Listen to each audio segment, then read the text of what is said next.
Right, it's Sunday morning, so I'm going to have a wee contemplation to myself. When I was a kid, I was an old man we used to call Jimmy Eyes. Don't tell me how he got. I think it was because of glasses he used to wear. Anyway, this note is about Jimmy Eyes, or the dots of life. Maybe I have to think about it a wee bit. But I get a hat.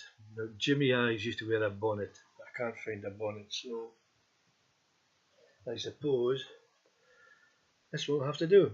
Man in a hat. Right.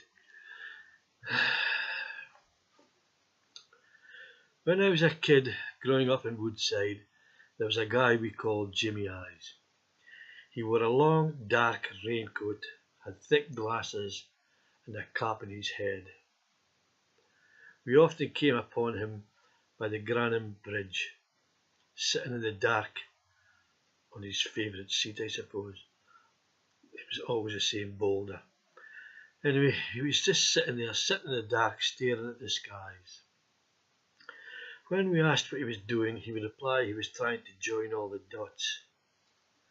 We giggled and scoffed and laughed and tittered as kids do, but always there was a nagging doubt in my head. I couldn't quite get Jimmy Eyes out of my young mind. His words puzzled me until a few days after the death of my brother.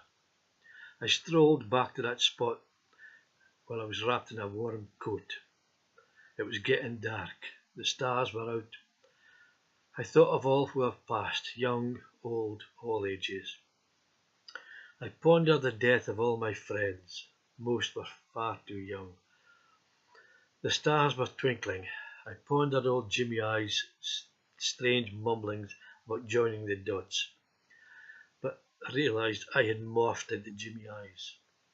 I stared at the stars and tried to understand his words.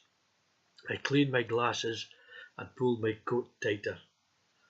Still I couldn't join the dots. I stared and stared and stared at the darkened sky. Then it all made sense.